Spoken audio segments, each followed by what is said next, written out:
Hello, I'm Aerin Johnson, and welcome to TMN Television on Thursday, November 30th. Tonight we look at a recent decision for the Liberal Studies program. Also, stay tuned for our Truman Sports Update.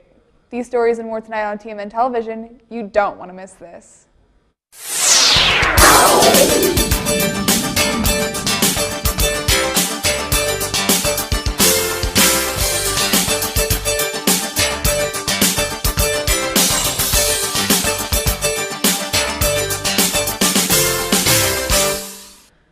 Faculty Senate has decided to pass changes to the Liberal Studies program curriculum. The program has been in the works since 2017 and will go into effect fall 2018 if it passes a faculty-wide vote this coming spring. The Faculty Senate considered a total of 11 amendments at the meeting and passed 7 before deciding to pass the bill. The new curriculum would feature multiple perspectives that students would be required to fulfill as part of Truman's Liberal Studies program. Faculty Senate passed an amendment to eliminate the 63 credit hour requirement because of a large number of students enrolling with outside credit. The rest of the amendments were changes to the wording of the bill that helped garner more support among Senate members. Other additions to the bill included exercise requirements, high-impact experience results, and additional seminars to be added at a later date. The faculty voted to amend the bill by a 15-9 vote, with one senator abstaining. The Center for Student Involvement recently passed a movement to create an organization on campus called First Gen United. This is First Gen United's second consecutive bid to become an organization. They were originally turned down by CSI because they thought that their group lacked enough originality to thrive as an individual group. First Gen United member and senior Brianna Caravella says their main goal for the organization is to create a mentorship program, pairing incoming students with upperclassmen who have already experienced Truman to create a sense that they're not alone. All possible organizations must go through the CSI before they can be implemented in the university. Organizations must add something of value to the university and maintain financial stability. First Gen United was originally turned down because they were thought very similar to other campus groups, but they were encouraged to apply again and revise their plan. 5 students came together and considered the CSI's notes and revised their plan for the organization. The Missouri Department of Transportation is preparing to install safety devices on Highway 63 at Illinois Street and Highway 6 intersections, where there have been several accidents. MoDOT will install interactive flashing lights and signs that will remind drivers of other oncoming vehicles that want to exit the highway. Area engineer Amy Crawford says distracted driving is now the #1 cause of crashes in Missouri and the nation. MoDOT will continue to watch the Highway 63 intersection until real improvement is achieved. 4 Republican candidates have announced their intentions to run for Missouri State Senate of District 18 next year. So far, no Democratic candidate has indicated an intent to run. Current Missouri State Rep. Nate Walker has joined Representative Linda Hill-Shoemake and Craig Redmond, as well as Cindy O'Laughlin, political outsider and Northeast Missouri businesswoman. All 4 candidates are anti-abortion and pro-Second Amendment. Candidates have until March 27th to file for election. The open primary will take place August 7th, followed by the general election taking place November 6th.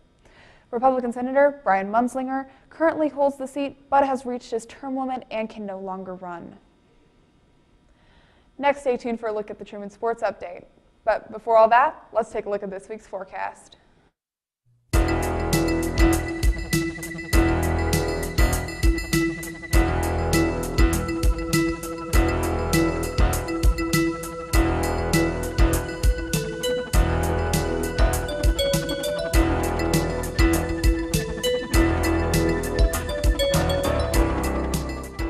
Patriotism. It inspires passionate debate, and it's worn like a badge of honor with good reason, because it means love and devotion for one's country. But what really makes up this country of ours? It's the people. To love America is to love all Americans. This year, patriotism shouldn't just be about pride of country. It should be about love. Love beyond age, sexuality, disability, race, religion, and other labels. Because love has no labels. After splitting 2 games Thanksgiving weekend, the women's basketball team is 3-2 on the season. Head coach Amy Egan says it would be easy to excuse the 2 losses because they came against undefeated teams, but also says the team had a shot to win both.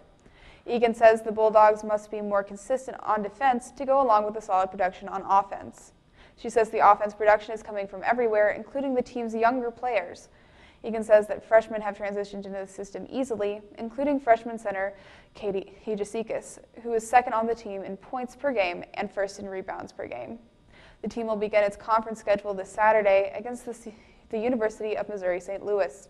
Egan says while every game is important, the team cannot help but get a little excited for upcoming conference rivalries.